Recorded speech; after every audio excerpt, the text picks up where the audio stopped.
If you would like to sell items on Temu, today's video I'm going to show you how you can do it. First thing first, if you want to sell items and make Temu a partner, you're going to have to open a browser, type in partner with Temu. You will see Temu partner link at the top page, open it.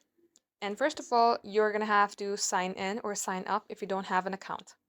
So I just signed up to Temu Seller. So if you have a Temu account, which is a personal account, it doesn't work for seller. So make sure that you create a new account. Now under partner type, select if it's going to be independent software vendor or self-developed application seller. So read all these and then select next. So first of all, you have to fill out business information, administrator information, and verification.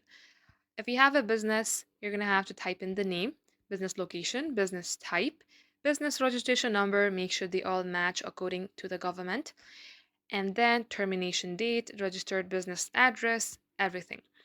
Once done, you will get landed onto the page 2, which is administrator information. Lastly, verification. Once you do all that, you will receive an email, and there you have it. Now you can sell items on Temu. Thank you for watching, guys. We will catch up in our next upload.